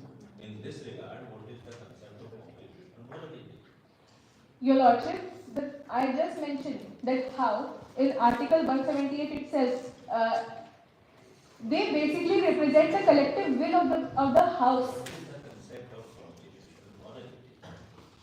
Here, Your Lordship, when the Speaker and the Deputy Speaker are the chairpersons of the House, and Actually, either you are not getting the question of Roger or you don't want to answer it. no, Your Lordship, If you are students of law, if you do not know the no, Lordship, actually, that might be a thing that I might not have answered your question because I do not understand. I wasting your time. No, Your Lordship, but I understood in a different way. I want to say that the will of the people is reflected by the appointment of these particular speakers and deputies. And the will of the people are, in this regard, the members. Clear, so that your further time is not wasted. Constitutional morality does not have anything to do with the morality or which we generally know.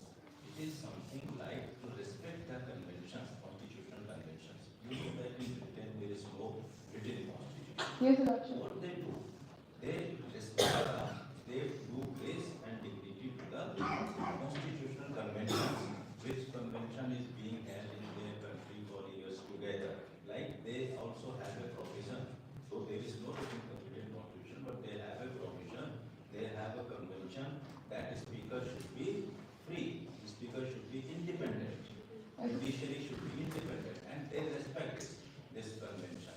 So this is constitutional morality. So in this regard, about this question of deputy speaker or speaker, I am putting this query to you. You are asking about the powers of the Speaker and the Deputy What is Speaker. the application of the concept of constitutional morality? How do you justify that? Your Lordship, here the Speaker and the Deputy Speaker derive directly their powers from Article 180 of the Constitution itself. And then they go on to decide the cases as per the provisions of natural justice as well as the provisions of Constitution that has been mandated itself. Here as well in the present case itself, they have derived their powers from Article 180 of and the 10th schedule themselves. Also, in the case of Kyoto Hall, the Speaker's quasi-judicial role is largely insulated from the judicial review itself. So here it is also a question of excessive judicial scrutiny. And we contend, Your Lordship, in the case of Navam Redia versus Deputy Speaker, the court understood the importance of maintaining the separation of powers. Now, if this court has excessive judicial scrutiny, this might hamper this particular principle that has been reiterated by the court. Coming to the rules. What is your issue? Just read out the rule. What is the issue? Whether the current procedure for the election of Speaker and Deputy Speaker is constitutionally valid or not. You talk about the election of Speaker and Deputy Speaker. That is the issue before. Your Lordship, that has been governed by the rule of procedure of conduct of business of the Uttar Pradesh Legislative Assembly. Rules 8 and 9 of this statute specifically provide a detailed and very transparent framework as to the election of the Speaker and the Deputy Speaker. Now, in this regard, they have laid out a particular framework in which there is no mandate for the notice itself that they are asking for from the Deputy Speaker to represent their case itself. Now, coming to that, even if they ask for the notice, there was no notice from them as well. They have to come with a clean hand to the Deputy Speaker as well because he is acting as in a quasi-judicial role right now when deciding for the disqualification cases. No, whether it is deciding the disqualification or deciding whether the election is valid or not. Your Lordship, I am The talking. issue is very, very clear. Yes. Whether the current procedure for the election of speaker or deputy speaker of the legislative assembly is constitutionally valid or not. What they have done, that is not the issue to be argued. The argument. Yes, Your Lordship. I would restrict myself. The election of the deputy speaker is not to be proved in this issue. Your Lordship, I would restrict myself now just to the constitutionality of this, not to the answering the contentions of the petitioners now. So basically, rules 8 and 9 of this particular statute state a very transparent framework. Now to question that will also be questioning Kyoto Holomo, Article 178, Article 180 of the Constitution. Also, other cases that I have cited maintain that fundamental rights, core democratic values, principle of natural justice have not been hampered. Specifically, if we talk about Indira Gandhi versus Raj Narayan, in this case, Justice Chandrachud established two-step test here to provide whether or not something is unconstitutional, some provision is unconstitutional. Here, the first test was whether the provision is legally legislative competence is there. Secondly, there must be it should not be violated of Article 13 in this case. Now, coming back to this particular case, in this case, Your Lordships, when Justice Chandrachud wrote the two tests, one of the tests says that it should not be violative of Article 13 because Article 13 says about it should not violate Part 3 of the Constitution. Part 3 is about the fundamental rights of the people of the state. Article 13 covers only Part 3 of the Constitution or other laws as well. No, Your Lordship. Article 13 does cover other laws, but it goes on to say that fundamental rights are one of the basic structure doctrine of the rights, and Article 13 also covers that in addition to other provisions of the Constitution. Now coming to Article 19(1)(a), Article 19(1)(a) is also not being breached because if we talk about freedom of speech and expression, in the case of Muhammad Haneef versus State of Bihar, the court held that there should be reasonableness in restrictions, and in this case that has happened because they have also mentioned there should be a focus on public interest. Now, when we talk about public interest in this case, the reasonableness was just regarding the public interest itself. If you go on to defy party whip on every whim and fancy that you have, and contend that to be a bona fide intention, that will not be able to uphold the political stability of the state, and that would render the objective of 52nd amendment totally useless, because then the defection would happen every now and then. Bona fide and mala fide defection does not matter. Any defection would invalidate the 52nd amendment 10th schedule. All the objectives useless, completely useless, Your Lordships. Now also Article 194 talks about the immunities of that have been given to the MLAs. Why we are discussing 194 or 205 to establish the election procedure? Your Lordships, we are.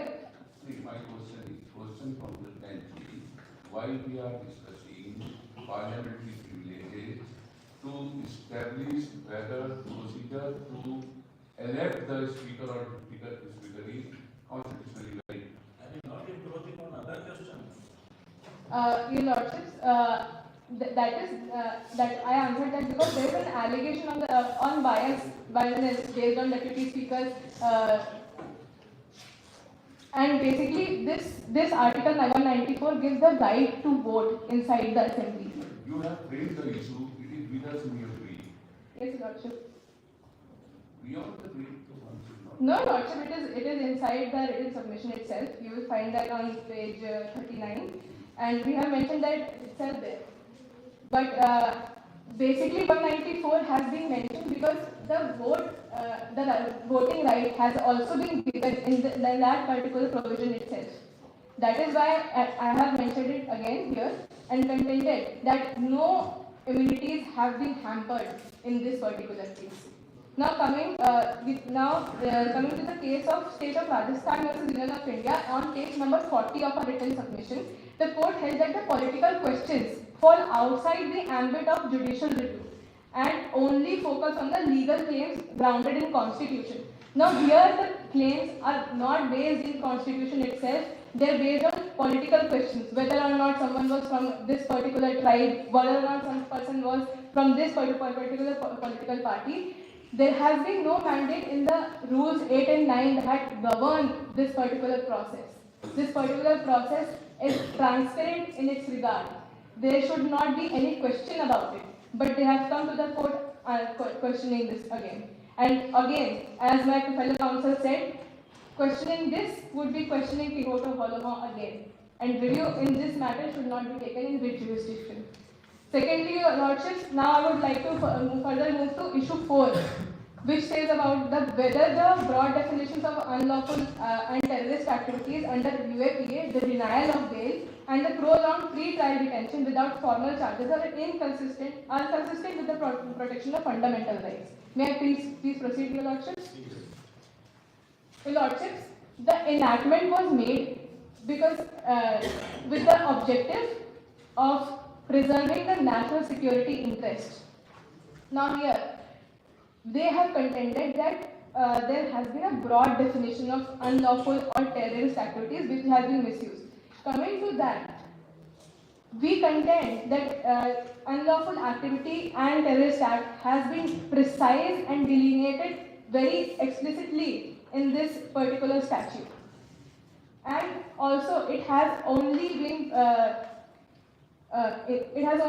precise in the manner that only actions which jeopardize the national security have been booked under this particular statute. You are talking about section 15? Your Lordship, I am talking about section 2O and section 15 of the US. Section 15 is very wide and comprehensive, right? It You- gives lot many of examples in that section. So, which aspect you want to study?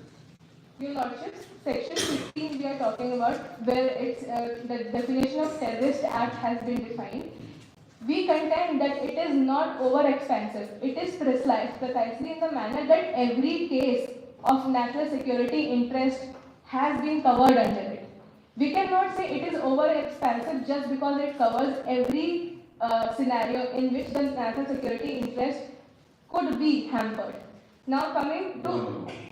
What the petitioner has challenged, they say the definition which is prescribed under section 15 is so vague, wide, comprehensive, it is not likely to come on the point.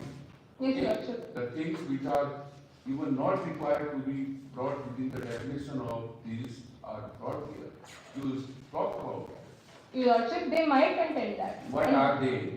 Petitioners What are the points you have covered? Petitioners might contend that it is their own right, but when I come to execution, extrajudicial execution, Listen to the man. I understood Your Lordship, but I have You have understood. no, Your Lordship, please continue. But I am going to say You are that not allowing me to continue. no, please go on. I apologize, Your Lordship. What are the points you have covered? Establish everyone definition is valid and deed of the day. You are arguing on the behalf of government. We expect much more from your end. Yes, Lordship. The case of extrajudicial execution victim family says that unlawful activity includes action intended to assert or advance any demand to detach part from India's territory. Similarly, an unlawful association is one that has illegal objective. In this particular instance, in para number 35 of the Moot proposition, you might find the petitioner's action has completely come under this particular definition. And that is why we have booked him under UAPA, and that is why the definition of under section 2O and 15 not over-expansive or broad enough to be misused. It is broad enough to cover every aspect of national security interest of the nation. Now coming to the case of very important case of Arun. You have escaped a complete section. Okay, wherein it seems that the definition is so framed that whatever activity government want to bring within the ambit of that it is activity can be brought within that. That's what Your before Lordship, this court. Your Lordship, You have read only one portion of that. Your Lordship, the statute not only mandates itself procedural safeguards, but also time and time again, this has given decisions to uphold the validity of UAPA. Now, The question is, let's link with the facts of the case. There's a widespread media reports and public perception that this act was applied on this individual for giving some kind of speech in the public, which is alleged to be inflammatory or leading to some kind of public unrest. The argument is the law is so loose, the definition is so loose, that it gives a lot of power in the hand of the administration. And there is a judicial oversight which has been inbuilt in this law, not allowing bail, not allowing judicial scrutiny. So, if you can put certain factual statements also about the fact, what actions of that individual which led to application of this law, and you still justify that such a kind of law, such harsh law can be applied or should be applied for such actions. yes, Your Lordship, please refer to page 9, para 35 of the fact sheet. You speak, you don't have time, you speak. And where they have mentioned that how the speech of the petitioner has incited violence, and he has spoken against the sovereignty of the state. Now that, This is not a very the definition has been so vague, so loosely framed, or so vague, yes, Your Lordship. and so vaguely framed that anything you would want to bring into a sweep, you can do that according to your fancies. Answer that. Your Lordship, first of all, judicial scrutiny is still available. Lordships might hold anything that has been We are not talking about judicial. now. Is that the definition is so vague and loosely framed, anything can be brought into a sweep, whatever you want. Your Lordship, UAPA itself includes procedural safeguards so that the misuse is prevented. So first of all, if we talk about 43D5, as Your Lordship was saying, that bail is denied and in a very long time of frame, you can keep a person inside the jail. But this is in regard to national security. This is in regard to, if we prioritize personal interest over public safety, that would render a state's objective in itself useless. Now, if we talk about That is okay, that is okay. National security is prime and super, key above everything, okay. But can you do that in a welfare state, that putting people into jail, and they are languishing in jail for years together, even formally, even no charges framed against them formally, there is no hope to conclude the trial in the near future. So provide that procedure. yes, Your National Lordship. security is fine, but provide that procedure report that in a trial should begin and trial should be concluded in a reasonable time. Not enlarge on time of bail. Yes, Your Lordship. Because the law of the land says, and the scheme of Article 21 also says, of the Constitution also says, that the law of bail is a rule and jail. In this case, jail is according to section 43D5, jail is a rule and bail is an exception. Give some bend to that system also, that it is a compulsory court system should be given some bend. So the point of the bench is that what is your stand on this point? Your Lordship, as you have said, that bail is the exception is not the case here, is exceptionally absolutely correct here, because this is the case where BNS crimes and UAPA crimes cannot be equated together. They're completely different. Just like the extension of 1 to 2 minutes. So basically, when we talk about 43D2, the period of charge sheet that can be extended up to 180 days. I'm talking just about 180 days.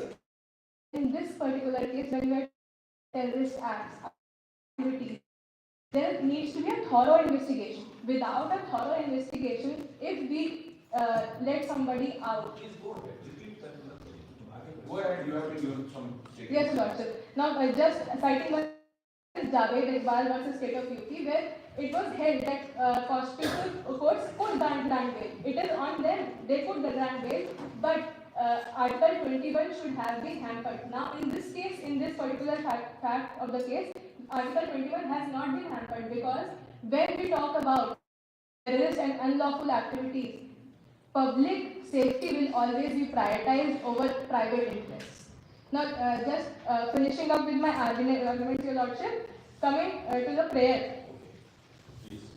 The counsel for the respondent most humbly prays before this honourable court to declare that the measures are being referred to as bulldozer justice are necessary administrative actions aimed at maintaining public order, addressing encroachment, restoring the rule of law. Further, that the measures are not unconstitutional or violative of fundamental rights. Secondly, uphold and reaffirm the validity of para 2(1)(b) of the 10th schedule of the Constitution and as not violative of constitutional right to represent one's constituency in any circumstance.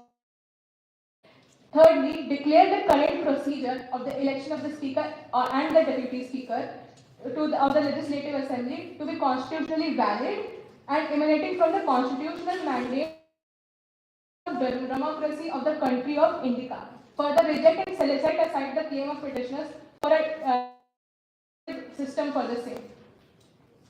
Fourthly and lastly, declare the UAP delineates unlawful activity and terrorist act in a precise and explicit manner, and provision of the act are not violative of fundamental rights or constitutional provisions, as it being special legislation aimed to curb unlawful activities.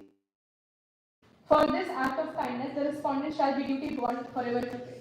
Thank you, Your Lordship, for your patient listening. Very grateful.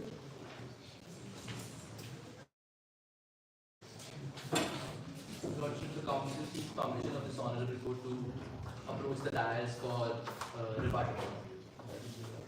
Much obliged, Your Lordship.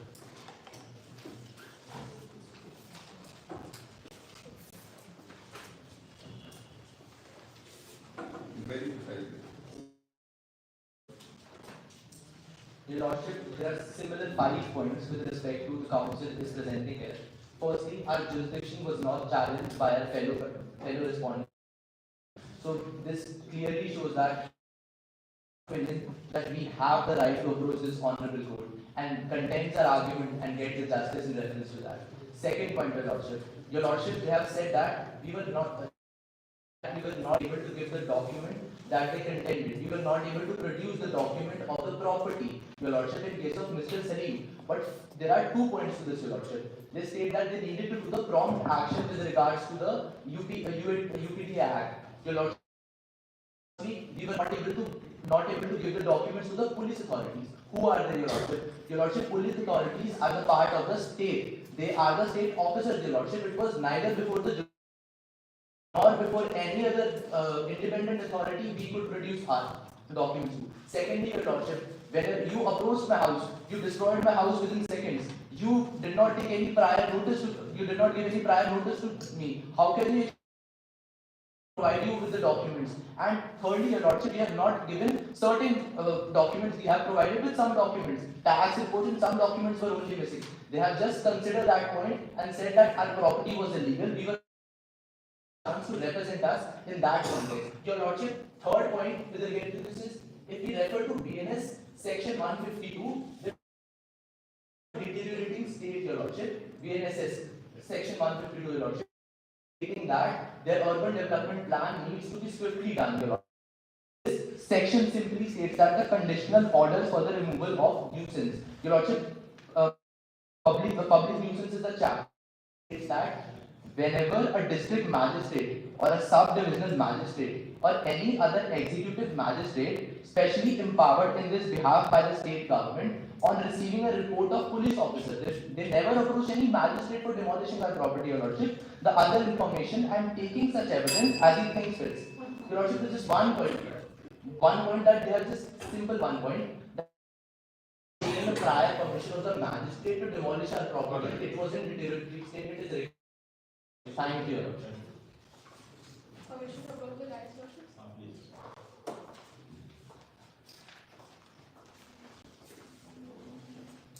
Your Lordships, starting with the deteriorating state that they have just mentioned in para 13. Your Lordships, it is too pertinent to notice that when we are talking about exigency, we are talking about the deteriorating state of the house that was allegedly belonging to Mr. Salim.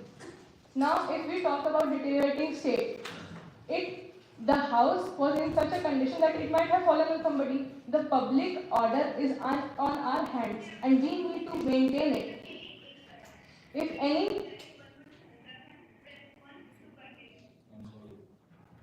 if in any case, this might have happened that somebody might have come into this kind of condition, this kind of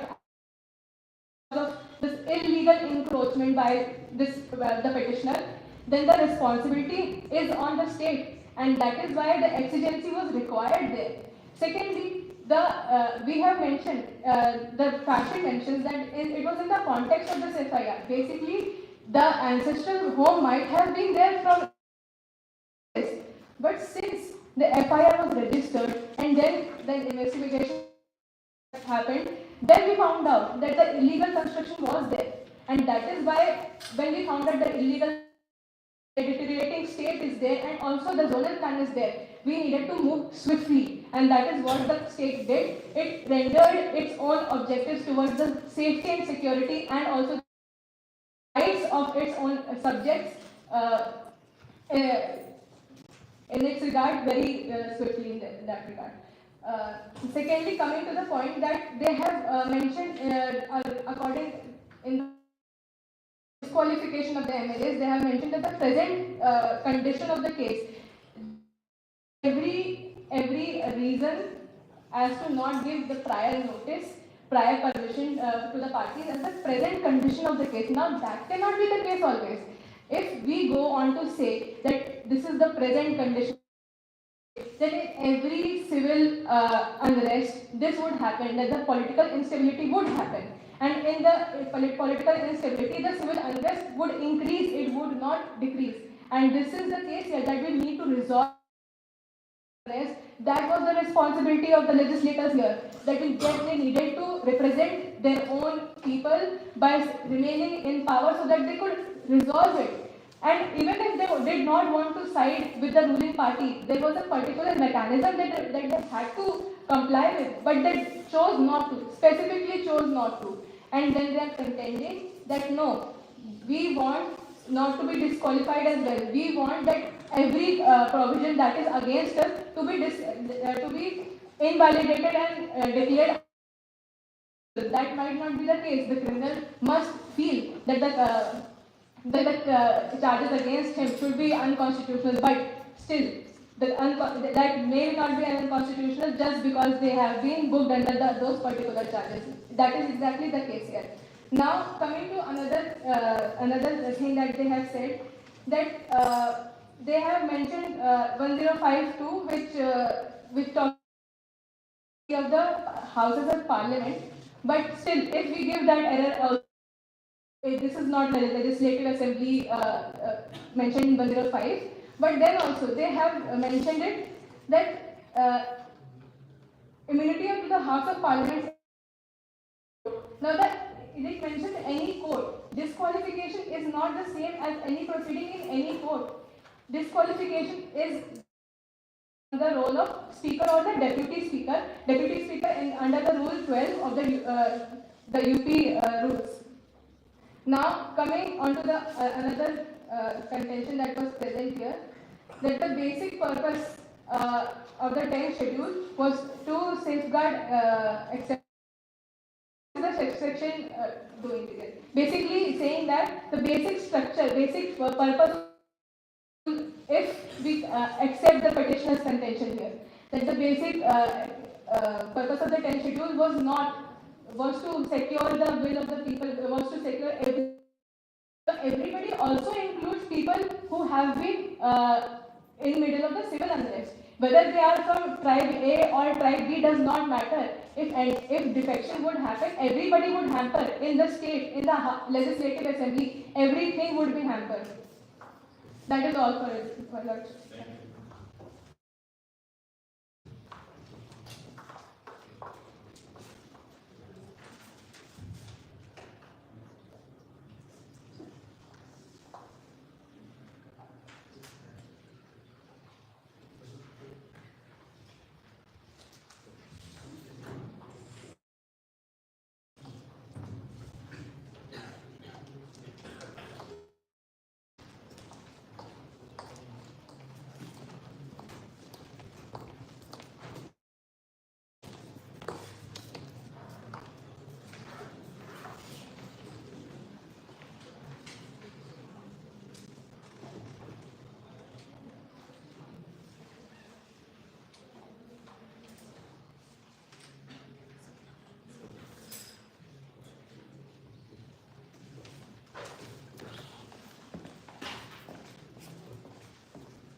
कैसा गया?